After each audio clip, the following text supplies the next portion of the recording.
dalam Kristus. Shalom, selamat hari Minggu, salam sejahtera untuk kita semua. Patut kita bersyukur kepada Tuhan Yang Maha Kuasa, oleh karena kembali kita diberi kesempatan untuk datang beribadah kepadanya pada Minggu 6 September 2020. Walaupun ibadah kita masih dilaksanakan di rumah masing-masing, tetapi itu tidak mengurangi rasa syukur kita untuk datang kepadanya. Kristus, Kepala Gereja, telah memanggil kita semua dari berbagai latar belakang keluarga dan kehidupan kita masing-masing untuk datang memenuhi panggilan Tuhan untuk menyembah, memuji, dan memuliakan nama-Nya. Dia berkenan mengutus hamba-Nya, Bapak Pendeta Rudi Kolelela MTH, sebagai pelayan di tengah-tengah persekutuan kita pada saat ini. Untuk memulai ibadah kita, kami undang jemaat bangkit berdiri dan kita menyambut dan memuliakan Tuhan dengan menyanyikan nyanyian rohani nomor 11 pada bait yang pertama.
Ibadah kita saat ini berlangsung di dalam nama Allah Bapa, Anak, dan Roh Kudus. Amin,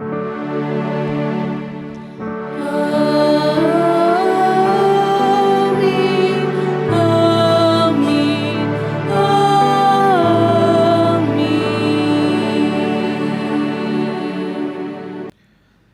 Kasih karunia dan damai sejahtera dari Allah Bapa kita dan dari Tuhan Yesus Kristus menyertai saudara sekalian. Silakan jemaat duduk kembali. Bapak Ibu Saudara, kita bersyukur anugerah kesempatan yang Tuhan beri dalam ibadah Minggu Karunia Tuhan saat ini. Kita menyembah di hadapannya dan menundukkan hati mendengarkan firman-Nya. Karena itu nas pembimbing kita saat ini Amsal pasal 3 ayat 12 sampai 14. Amsal pasal 3 ayat 12 sampai 14 nas firman Tuhan berbunyi. Karena Tuhan memberi ajaran kepada yang dikasihinya, seperti seorang ayah kepada anak yang disayangi. Berbahagialah orang yang mendapat hikmat, orang yang memperoleh kepandaian, karena keuntungannya melebihi keuntungan perak dan hasilnya melebihi emas. Amin. Kita sambut dengan pujian nyanyian rohani nomor 14 bait yang keempat. Buka hati, buka mata bagi kesukaanmu.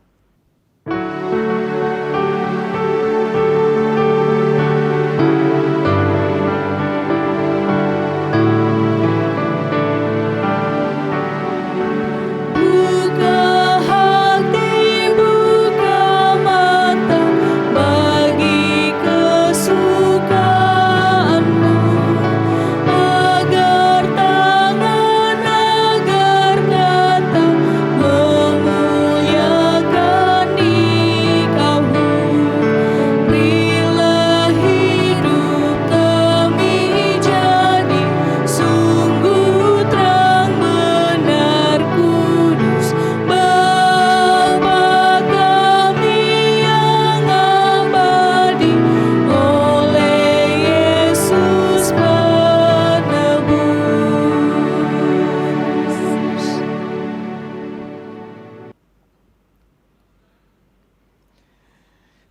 Bapak Saudara, kita akan masuk dalam pelayanan firman Tuhan. Sebelum kita membaca dan merenungkan firman Tuhan, kita mohon bimbingan Roh Kudus dalam doa. Kita berdoa. Ya Allah Bapa, Surgawi Bapa yang penuh kasih di dalam Yesus Kristus, kami angkat syukur kepadamu di minggu yang Tuhan kuduskan bagi kami. Sejenak boleh berjumpa lagi melalui via Zoom, via ibadah jemaatmu, melalui media virtual. Kami percaya bahwa apapun dan bagaimanapun, cara apapun, Tuhan akan tetap berkarya untuk mendatangkan sukacita dan hikmat bagi kami. Bahkan datupun ibadah ini masih diikuti jemaatmu dari rumah masing-masing, kami sungguh percaya kuasa Roh Kudus-Mu bekerja dalam hati jiwa kami. Firman-Mu kami akan baca dan renungkan. Biarlah kuasa-Mu ya Roh Kudus akan menjamah, mengurapi hati jiwa kami, supaya benih-benih firman-Mu kami mengerti dan pahami, bahkan kami dapat terima dengan baik sebagai kekuatan dan pedoman menjalani kehidupan ini. Berfirmanlah ya Bapa, kami siap mendengar. Dalam nama Tuhan Yesus kami berdoa. Amin. Bapak Ibu Saudara, bacaan firman Tuhan untuk minggu ini Roma pasal 13. Roma pasal 13 ayat 8 sampai ayatnya yang ke-14.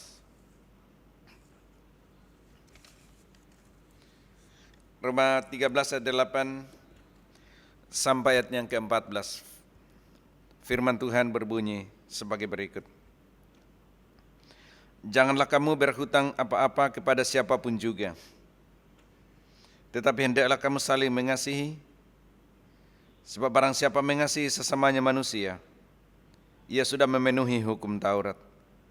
Karena firman, jangan berzina, jangan membunuh, jangan mencuri, jangan mengingini, dan firman lain manapun juga sudah tersimpul dalam firman ini, yaitu kasihilah sesamamu manusia seperti dirimu sendiri. Kasih tidak berbuat jahat terhadap sesamanya manusia, karena itu kasih adalah kegenapan hukum Taurat. Hal ini harus kamu lakukan karena kamu mengetahui keadaan waktu sekarang, yaitu bahwa saatnya telah tiba bagi kamu untuk bangun dari tidur. Sebab sekarang keselamatan sudah lebih dekat bagi kita daripada waktu kita menjadi percaya. Hari sudah jauh malam, telah hampir siang. Sebab itu marilah kita menanggalkan perbuatan-perbuatan kegelapan dan mengenakan perlengkapan senjata terang. Marilah kita hidup dengan sopan seperti pada siang hari. Jangan dalam pesta pora dan kemabukan, jangan dalam percabulan dan hawa nafsu, jangan dalam perselisihan dan iri hati. Tetapi kenakanlah Tuhan Yesus Kristus sebagai perlengkapan senjata terang, dan janganlah merawat tubuhmu untuk memuaskan keinginannya. Besok saudara, demikian pembacaan firman Tuhan. Berbahagialah yang merenungkan Taurat Tuhan siang ataupun malam. Haleluya. Haleluya, haleluya, haleluya.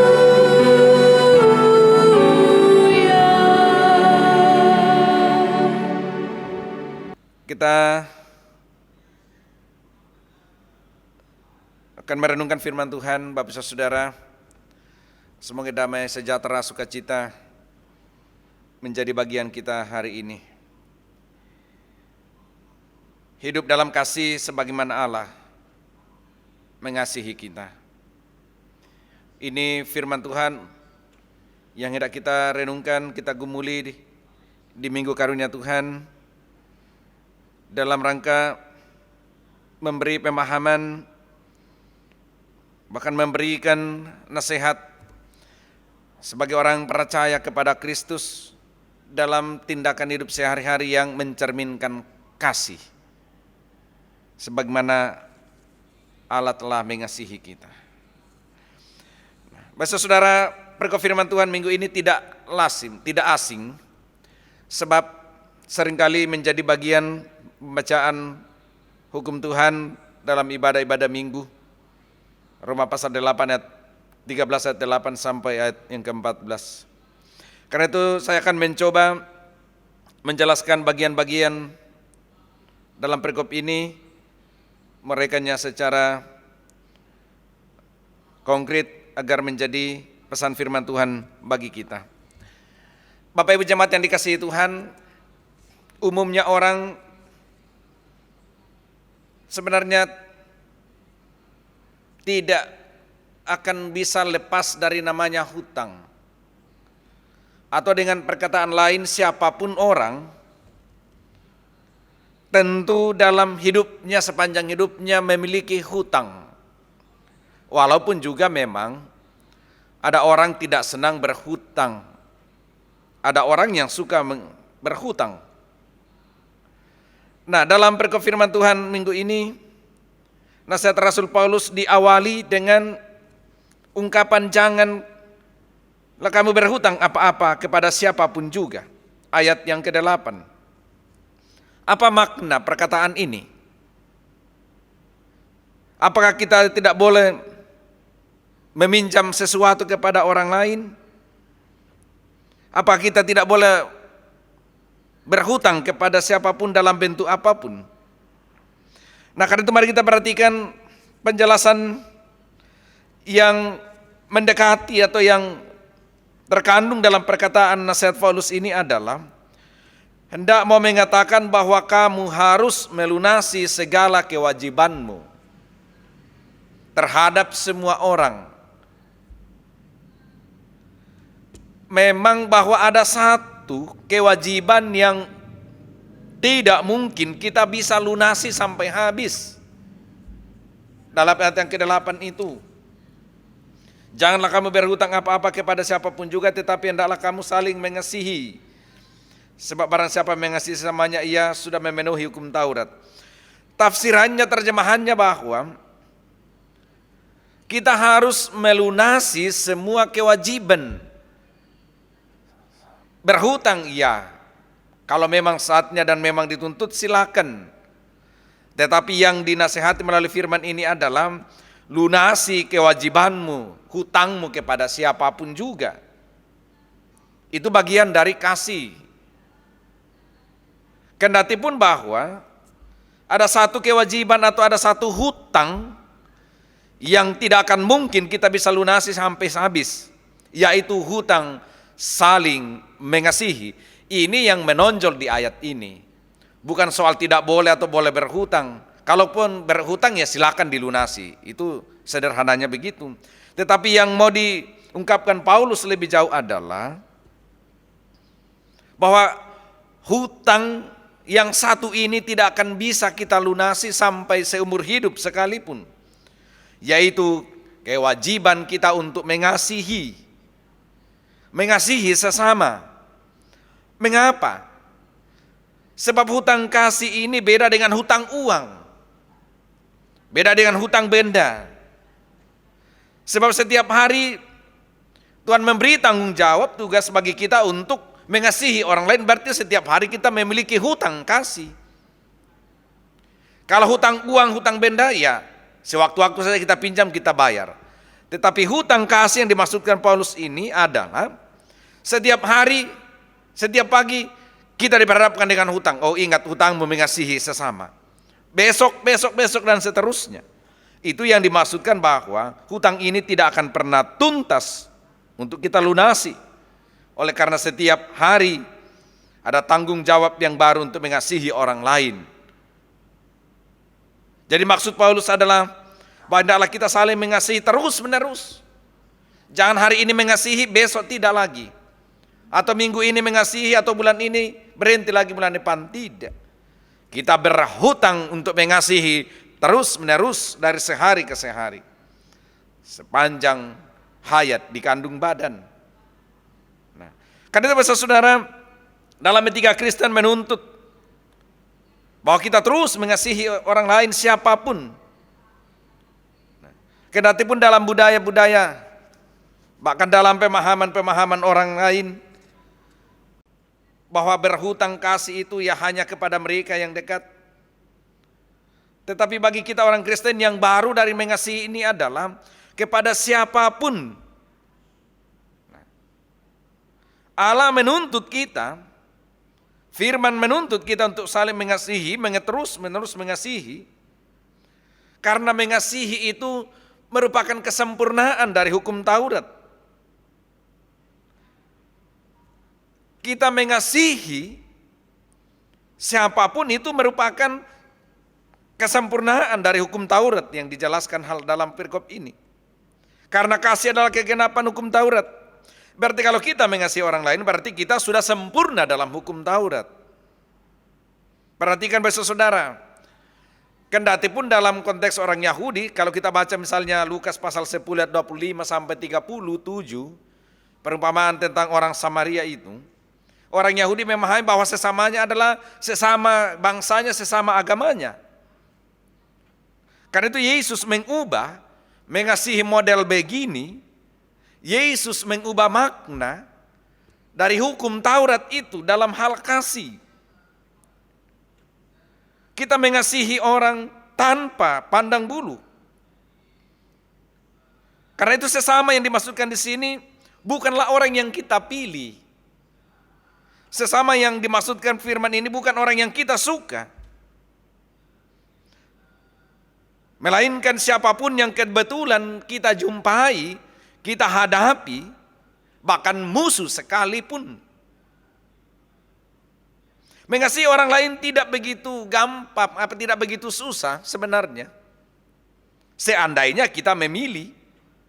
Seandainya boleh kita memilih untuk mengasihi orang lainnya gampang saja. Kita pilih orang yang simpati dengan kita, kita kasihi. Yang berjasa dalam hidup kita, yang dekat dengan hidup kita, istri, suami, anak-anak, orang tua, keluarga, sahabat, yang juga berbuat baik kepada kita, kita kasihi. Gampang, semua orang bisa begitu. Itu tidak baru dari hukum kasih itu. Itu tidak sempurna dalam hukum Taurat. Karena yang dimaksudkan kasihilah sesama manusia adalah orang yang kebetulan berjumpa dengan kita dimanapun, bahkan musuh sekalipun tanpa kita harus memilih-milihnya. Atau mengasihi tanpa syarat, sebagaimana pada zaman dulu orang mengasihi dengan syarat. Kalau kamu mengasihi aku, ya aku juga mengasihi kamu. Kasih timbal balik namanya. Itu bersyarat. Nah, itu uraiannya. Selanjutnya ayat yang ke-9, kembali Paulus melanjutkan nasihatnya bahwa untuk membuktikan bahwa kegenapan hukum Taurat adalah kasih, persoalan bagi kita adalah bagaimana kita memahami hukum Taurat dalam konteks iman kita hari ini. Apakah berarti bahwa kita sudah tidak usah lagi memperhatikan perintah-perintah hukum Taurat itu? Kalau kita sudah bertindak kasih, kalau kita sudah mengasihi, berarti tidak perlu yang lainnya. Apa memang begitu penjelasannya? Saudara, ini perlu diperhatikan bahwa yang dimaksudkan firman di sini ialah semua perintah hukum Taurat benar dan baik. Jangan membunuh, jangan berzina, jangan mencuri, jangan mengingini dan firman lain atau apapun termasuk hukum Taurat itu semuanya baik, benar. Itu yang mau dikatakan. Diteguhkan, bahkan semakin disempurnakan. Atau dengan kata lain, kasih yang harus kita wujudkan dalam hidup sehari-hari itu tetap memerlukan pengarahan perintah-perintah itu, bukan kasih yang sembarangan. Kasih yang butuh diarahkan pada perintah-perintah firman Tuhan. Pada larangan-larangan, pada batasan-batasannya. Memang bahwa dalam diri kita ada roh yang menuntut, yang menggerakkan perbuatan-perbuatan kita, tetapi tanpa kaidah hukum Taurat seringkali mudah Kita melakukan sesuatu hanya karena dorongan hati saja, nafsu kita sendiri, lalu kita anggap bahwa itu ilham Roh Kudus. Karena itu kita membutuhkan kaidah, hukum-hukum, peraturan-peraturan larangan yang tertulis. Walaupun pemahamannya bahwa kita menaati peraturan, kita menaati perintah-perintah itu bukan karena kita takut dihukum, tetapi sebagai wujud cinta kasih, sebagai wujud kasih kita kepada Tuhan dan sesama. Itu pemaknaan yang baru. Kan itu kita sebagai gereja hari ini menerima segalanya, termasuk hukum Taurat, bahkan perjanjian lama secara menyeluruh, perjanjian baru. Karena itu Bapak Ibu Saudara, pelajaran pertama firman ini sebelum kita masuk bagian yang kedua. Yang pertama adalah mengasihi orang lain. Jangan dipilih-pilih. Jangan memilih orang yang harus kita kasihi. Tetapi siapapun yang kita jumpai yang datang dalam kehidupan kita setiap hari, itulah yang menuntut kita kasihi, dan itulah hutang kasih kita. Jadi jangan kita memilih, oh ini mengasihi, saya kasihi. Yang kedua, firman Tuhan memberikan kita pelajaran bahwa kasih adalah hukum. Artinya bahwa kasih itu keharusan, kewajiban kita sebagai orang percaya. Tidak boleh ditawar-tawar. Kasih adalah hukum. Artinya bahwa keharusan dan kewajiban orang percaya dan tidak bebas berbuat seenaknya. Kasih artinya tetap terarah. Karena ada juga orang bilang kasih tapi merengek-rengek. Ada juga bilang kasih padahal mungkin nafsu. Sehingga tidak bisa membedakan mana yang benar, mana yang salah. Karena itu kasih adalah hukum dan hukum itu adalah kasih. Silakan Bapak Ibu balik. Kasih adalah hukum artinya kewajiban, keharusan setiap orang percaya siapapun kita. Tetapi hukum itu adalah kasih artinya hukum dilaksanakan bukan karena takut dihukum, bukan karena mau disangsi dan seterusnya. Ataukah kalau melakukan ini supaya mendapat pahala, mendapat upah, bukan. Ketaatan kita kepada hukum oleh karena kasih. Kita lanjutkan bagian yang kedua ayat 11 sampai yang ke-13. Selanjutnya Rasul Paulus memberi nasihat. Ini bagian penutup pasal 12 pasal 13.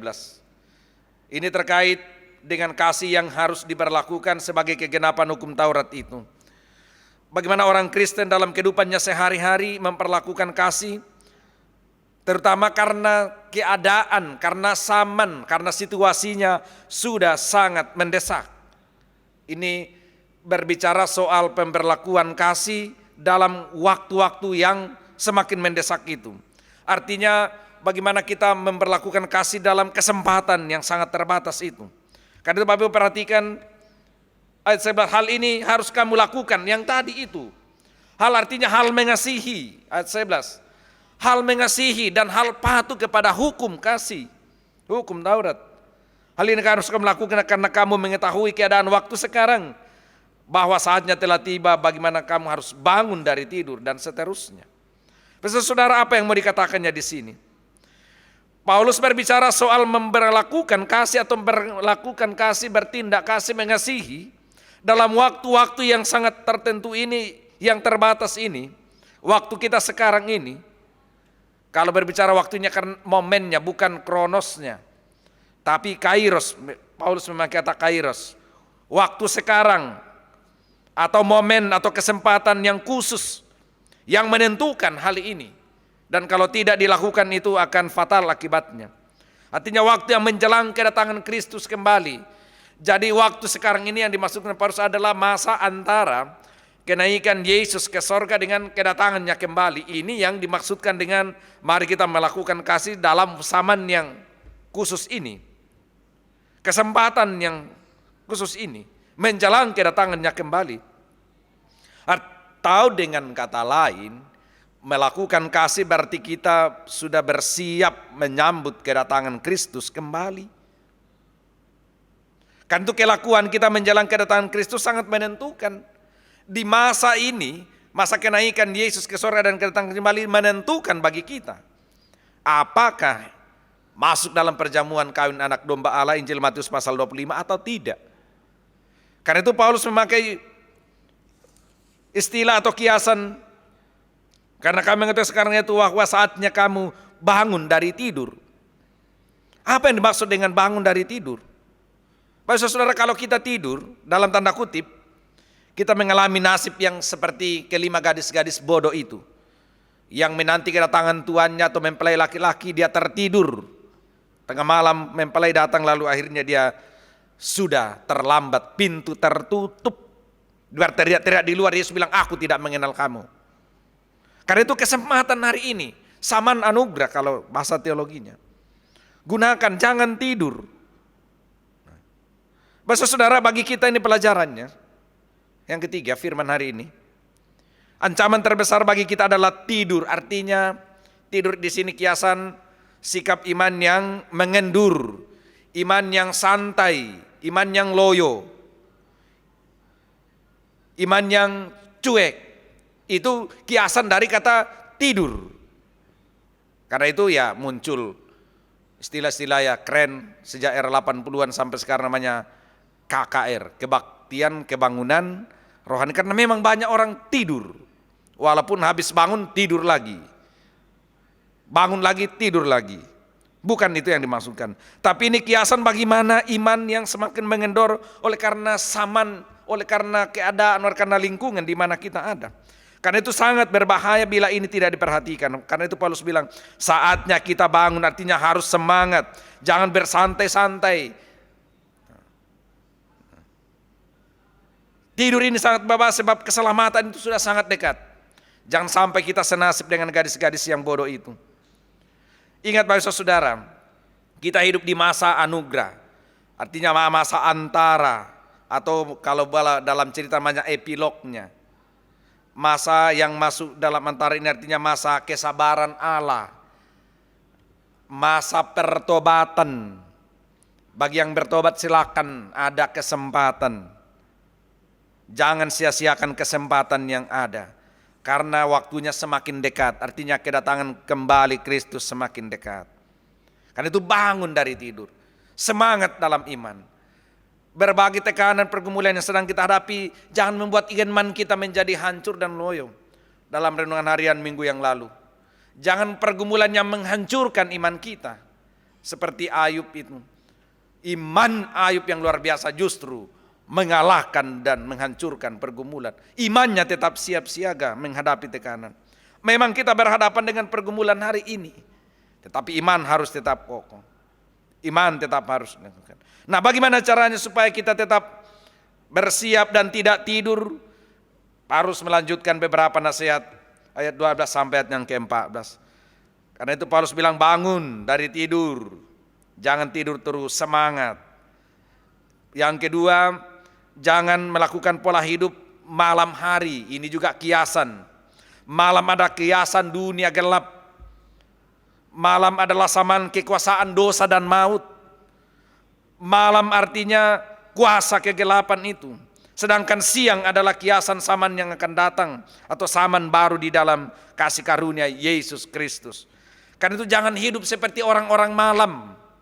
Orang-orang malam ini, Bapak Saudara, kita baca dalam 6 tindakan orang-orang malam itu. Pesta pora. Yang berikut kemabukan. Apalagi? Ini perbuatan-perbuatan malam.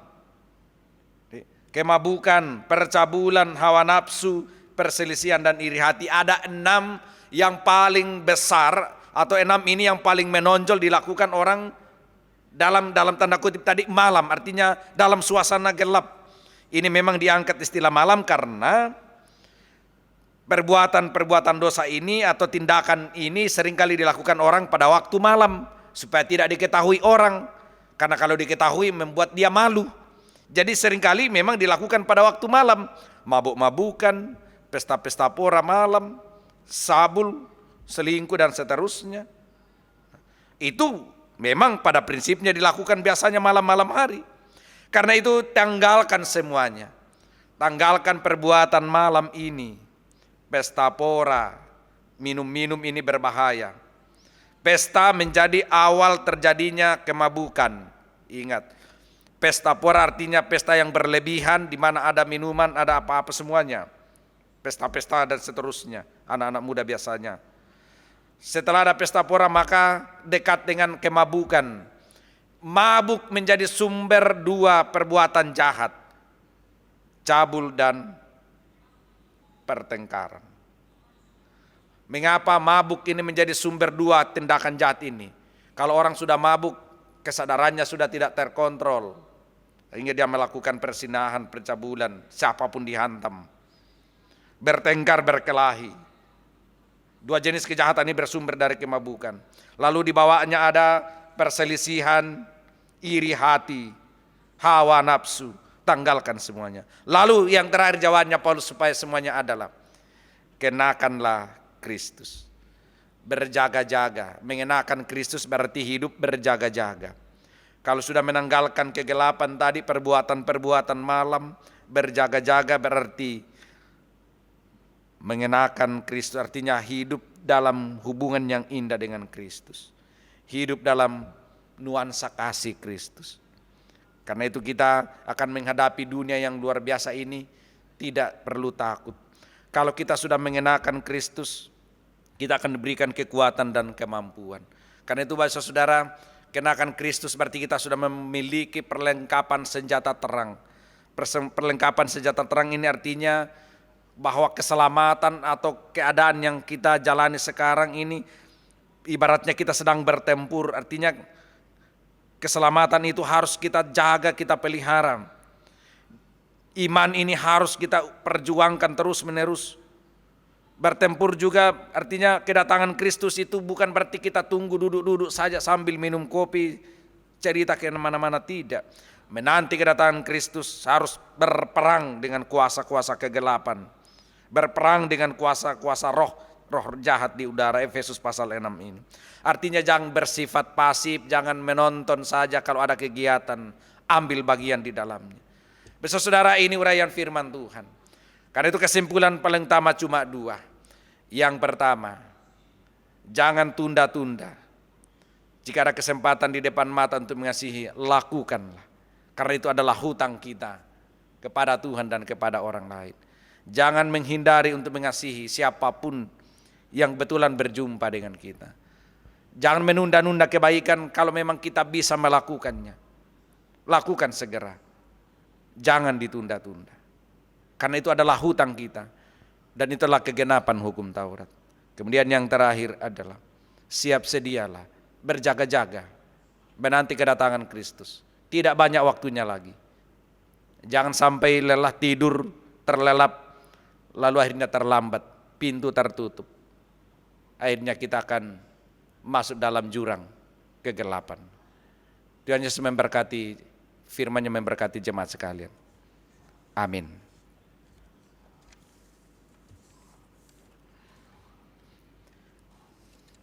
Besok saudara, jemaat yang dikasihi Tuhan, kita akan merespon firman Tuhan dengan iman kita. Karena itu untuk mengikrarkan pengakuan iman kita, mari kita berdiri bersama-sama di segala tempat dan di sepanjang zaman dengan sekalian orang percaya. Kita akan mengikrarkan iman kita melalui pengakuan iman rasuli sebagai berikut.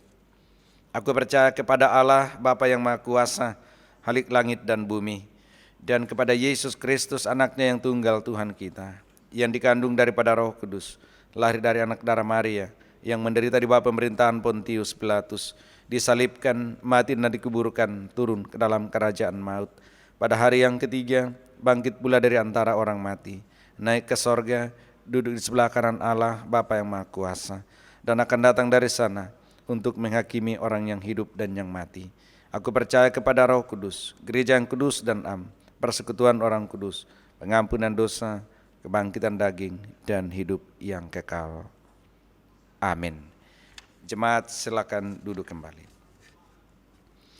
Saatnya kita akan menyatakan persembahan syukur kita untuk menjawab segala kebaikan dan berkat Tuhan yang sudah kita terima dalam hidup pribadi maupun dalam keluarga, dengan segala macam fasilitas yang Tuhan sudah beri, kekuatan, kesehatan, dan bahkan berkat-berkat-Nya dalam hidup.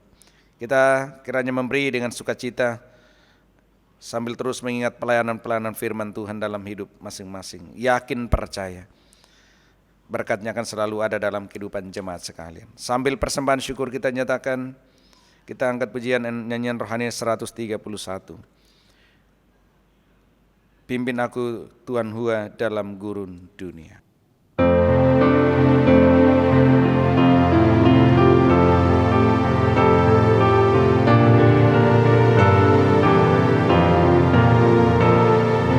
Pimpin aku Tuhan Hua dalam gurun dunia.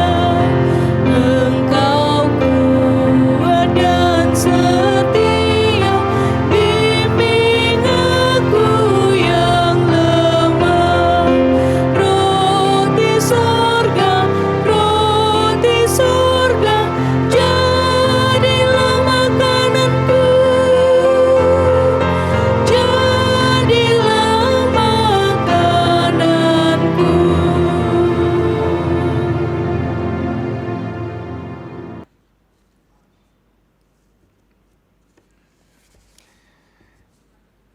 Bapak saudara, kita akan masuk dalam doa syafaat. Karena itu mari kita satukan iman, pengharapan kita hampiri hadirat Tuhan dalam doa. Kita berdoa. Kembali Bapa di sorga, kami mengucap syukur di hadirat-Mu saat ini. Kami bersyukur untuk firman-Mu yang sudah kami dengar, kami refleksikan melalui Roma pasal 13, 8 sampai 14. Mengajar bagi kami untuk melakukan kasih sebagai kegenapan hukum Taurat, sebagai hutang kami yang akan terus-menerus kami bayar selama hidup di dunia ini. Sambil terus berjaga-jaga menanti kembalinya Engkau pada kali kedua. Kami sungguh bersyukur untuk firman-Mu, mengingatkan dan menguatkan, bahkan memberi semangat baru dalam iman, dalam menjalani aktivitas hidup sambil terus menanti kedatangan-Mu pada kali yang kedua. Karena itu dengan kuasa firman-Mu kiranya kami boleh terus berhikmat untuk terus berupaya menjalin hubungan yang indah dengan Tuhan, mengasihi Tuhan dan juga mengasihi sesama kami. Bapa di sorga, kini kami satukan iman dan pengharapan memohon berkat Tuhan seminggu yang hendak kami jalani. Tuhan berkenan memperlengkapi segenap hamba-hamba-Mu, jemaat-Mu, mulai dari orang tua, pemuda-pemudi, anak-anak, remaja, sekolah minggu, balita, bahkan yang masih dalam kandungan. Biarlah Tuhan berkenan menjamah, menyertai dan memberkati hidup jemaat-Mu seminggu ini. Dalam kehidupan rumah tangga, dalam pekerjaan, dalam usaha-usaha yang mereka geluti dimanapun Tuhan panggil. Kiranya sepanjang minggu ini, semuanya boleh berhasil bekerja, boleh semangat dan bahkan sehat dalam segala hal. Lalu pada akhirnya, mereka semuanya boleh menikmati sukacita, kegembiraan di tengah-tengah keluarga mereka. Bapa di sorga, melalui persekutuan kami saat ini, kami rindu membawa keluarga, orang tua, saudara-saudara kami yang tengah dirundung oleh duka cita yang dalam. Keluarga Bapak Alexander, almarhum Alexander Darmansyah, bersama dengan keluarga almarhumah Marice Boyo, jemaat Tuhan yang telah Engkau muliakan dan telah Engkau panggil pulang. Tentu mendukacitakan bagi segenap kaum keluarga bahkan jemaat Tuhan. Mari Tuhan berkenan menghibur, menguatkan, menopang kaum keluarga saudara-saudara kami, sehingga mereka berdiri tegak dan tidak menjadi lemah dalam menghadapi duka cita saat ini. Saatnya akan pulih kembali seperti semula. Juga kami hendak mengambil bagian dalam pergumulan kelemahan tubuh orang tua saudara kami. Bapak Soleman di rumah, Bapak Jadi Parua, bersama dengan Ibu, Bapak Herman Solon Siang dalam proses pemulihan. Hamba-Mu, Bapak Yesayaka, ia mengalami kecelakaan pada beberapa hari yang lalu. Dan kini dalam proses pemulihan, pasca menjalani operasi bagian kaki yang patah. Kami berseru dan memohon kepada-Mu ya Tuhan. Jamah hamba-Mu, jamah bagian kakinya yang patah oleh karena benturan kecelakaan. Dan melalui operasi yang dijalaninya kiranya menjadi alat dan sarana Tuhan bekerja dan berkarya untuk menyambung kembali tulang yang patah. bahkan memulihkan kondisi hamba-Mu. Sehingga dalam rancangan dan kuasa-Mu ya Tuhan, hamba-Mu kembali pulih dan sehat, beraktivitas di tengah-tengah keluarga, di tengah-tengah tanggung jawabnya sebagai anggota TNI Angkatan Laut, dan juga sebagai kawan sekerja di tengah-tengah jemaat. Bapa Surgawi Tuhan Yesus, kami berdoa untuk kehidupan jemaat-Mu di tengah-tengah persekutuan. Tuhan terus memperlengkapi kami dengan segala yang baik. Pendeta Penatua Syamas, Badan Pekerja Majelis Jemaat, kiranya dengan kuasa dan hikmat Roh Kudus-Mu, kami dimampukan untuk menata dan mengangkat pelayanan dalam kesehatian, dalam kebersamaan, untuk terus membangun persekutuan yang indah di tengah-tengah kehidupan di dunia ini. Bapa Surgawi, kami hendak mengambil bagian dalam sukacita kegembiraan untuk segala kebaikan dan berkat-Mu bagi seluruh jemaat Tuhan, khususnya yang menikmati pertambahan usia pribadi maupun dalam pertambahan usia pernikahan. Nyonya Luciana Martin Nombleni, Saudara Menase Benyamin Teko, Adolfina Odo, Bapak Domingus Rapa, Ignatius Reza Martin, Amsal Rapa, Kaila Caka Aiden, Selamat Pangestu, Christian Tandi Kalit Sandung, Nyonya Yohana Taran, Ayub Ataran, Nyonya Endang Joni Ponga, Fikayana Soleman, Bapak Lazarus, Bapak Paulus Marepang, Nyonya Sarah Solon BPI, Bapak Yusuf FSE, Timang Mulyati, Timotius Tangga. Kiranya sukacita kegembiraan atas pertambahan usia yang Tuhan beri menjadi semangat baru untuk menata hidup yang Tuhan beri di tengah-tengah dunia ini. Bapa di sorga, kami berdoa untuk bangsa dan negara kami. Berkati pemerintah kami, berkati semua yang terlibat di dalam aktivitas pemerintahan, baik lembaga-lembaga pemerintah, eksekutif, legislatif, yudikatif, khususnya dalam proses penanganan pandemi corona. Kami terus berseru dan memohon, Tuhan berkenan campur tanganlah di dalamnya, sehingga pandemi ini akan berlalu, kehidupan umat-Mu menjadi pulih. Berkati persembahan syukur yang sudah dinyatakan jemaat-Mu masing-masing. Kiranya dari persembahan ini menjadi sarana, menjadi alat yang baik di tangan Tuhan melalui jemaat-Mu, melalui hamba-hamba-Mu untuk menata dan mengelola pelayanan-pelayanan yang memungkinkan iman jemaat-Mu juga akan semakin dewasa dan terbangun. Berkati seluruh jemaat-Mu Bapa, sehingga semuanya tidak akan kekurangan. Berkati semua yang sudah mengangkat pelayanan minggu ini, Bapak Ibu Majelis, Penatua Syama Sambamu, Bapak Timotius, bersama Kantoria, Organis, tim multimedia, Koster, tata usaha. Berkati Bapa, sehingga jari lelah dan pelayanan mereka tidak ada sia-sia, boleh menjadi alat kemuliaan Tuhan di tengah-tengah jemaat-Mu. Terpuji Engkau ya Tuhan untuk selama-lamanya. Ini doa kami, ampuni dosa kami. Kami berdoa di dalam nama Tuhan Yesus yang mengajar kami doa Bapa kami bersama-sama. Bapa kami yang di sorga, dikuduskanlah nama-Mu, datanglah kerajaan-Mu, jadilah kehendak-Mu di bumi seperti di sorga. Berikanlah kami pada hari ini makanan kami yang secukupnya, dan ampunilah kesalahan kami, seperti kami juga mengampuni orang yang bersalah kepada kami. Dan janganlah membawa kami ke dalam pencobaan, tetapi lepaskanlah kami daripada yang jahat. Karena Engkau yang punya kerajaan dan kuasa dan kemuliaan sampai selama-lamanya. Amin. Bapak Saudara, mari kita berdiri bersama-sama untuk mengakhiri ibadah ini. Kita angkat pujian nyanyian rohani nomor 134, baitnya yang ketiga. Tuhan janganlah biarkan ku tentukan nasibku.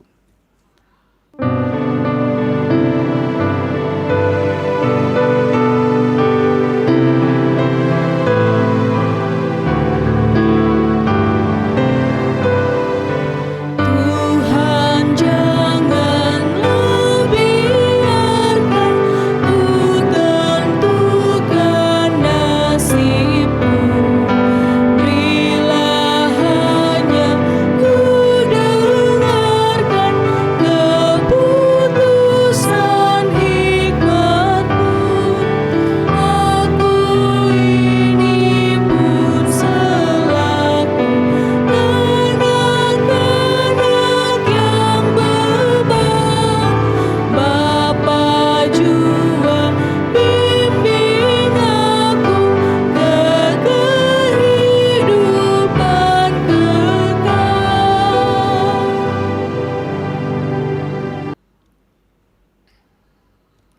Bapak Ibu jemaat yang kekasih, pergilah kamu hadapi dan jalani hidup dengan kekuatan iman sesuai dengan amanat firman Tuhan yang kamu dengarkan hari ini.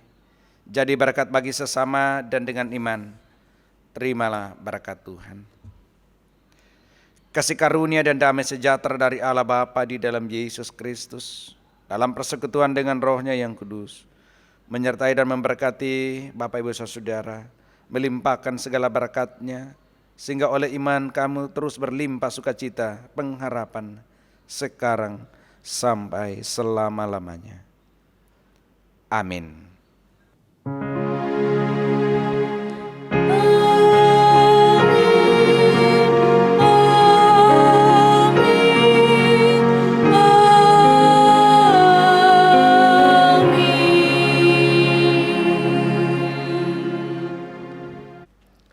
Sebelum kita menyanyikan lagu penutup, mewakili Badan Pekerja Jemaat Ephrata mengucapkan terima kasih kepada pelayan firman Bapak Pendeta Rudi Kolela MTH yang sudah memimpin ibadah pada saat ini, kepada Kantoria, organis dan tim multimedia, koster dan tata usaha yang sudah membantu jalannya ibadah pada saat ini, diucapkan banyak terima kasih.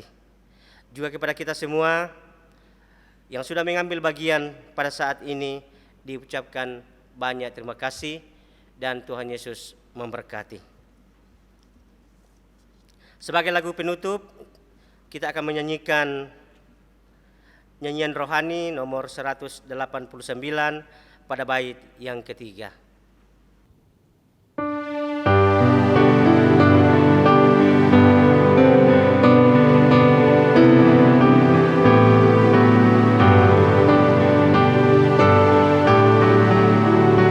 Dan masing-masing kamu pun diberi anugerah,